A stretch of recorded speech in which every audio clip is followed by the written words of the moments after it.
సొంత అవసరాల కోసం కొంతమంది నేతలు పార్టీలు మారుతున్నారని బీజేపీ సీనియర్ నేత రఘునందన్ రావు అన్నారు. నాంపల్లిలోని బీజేపీ కార్యాలయంలో ఆయన మీడియాతో మాట్లాడుతూ ఏ ఆర్థిక ప్రయోజనాలు, వ్యక్తిగత ప్రయోజనాలు ఆశించి కాంగ్రెస్లో చేరారని జితేందర్ రెడ్డి, రంజిత్ రెడ్డిలను నిలదీశారు. బీఆర్ఎస్ ద్వారా ఎంపీ రంజిత్ రెడ్డి అందరికంటే ఎక్కువ లబ్ధి పొందారన్నారు. షేక్పేటలో సర్వే నెంబర్ 443, 403లలో జరుగుతున్న భూభాగోతాలపై ఈడీ ఐటీకి రాతపూర్వకంగా ఫిర్యాదు చేస్తానని తెలిపారు.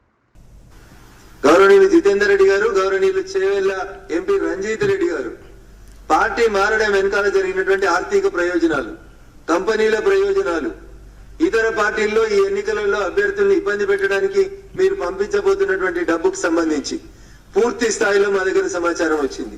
ఏ కన్స్ట్రక్షన్ కంపెనీ ఏ రకమైనటువంటి పనులు చేస్తా ఉంది, ఏ కన్స్ట్రక్షన్ కంపెనీని అడ్డం పెట్టుకొని మీరు ఈ రకమైనటువంటి వ్యాపార స్వప్రయోజనాల కోసం పార్టీలు మారిందనేది ప్రజలందరికీ త్వరలోనే ఉంచబోతా ఉన్నాం. ప్రజల ముందు ఎట్లా బ్లాస్టింగ్స్ అవుతున్నాయి, ఏ స్థాయిలో బ్లాస్టింగ్ అవుతున్నాయి, ఎకలాజికల్ ఇంబ్యాలెన్స్ ఎంత జరుగుతుంది, భూమికి భూమి ఎట్లా వచ్చింది, దాని వెనకాల ఎన్ని వందల కోట్ల రూపాయలు ఎవరెవరికి చేతులు మారినాయి, దీని మీద పూర్తి స్థాయి లోపల విచారణ జరపాలని చెప్పి మేము కోరుతా ఉన్నాం.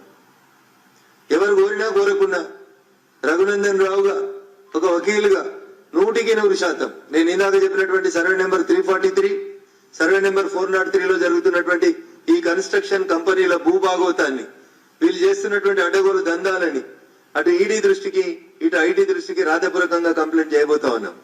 2-3 రోజుల్లో ఈ కన్స్ట్రక్షన్ కంపెనీల వ్యవహారాలు, 343 సర్వే నెంబర్ల అక్రమ కట్టడాలు, ప్రభుత్వ భూముల ఆక్రమణ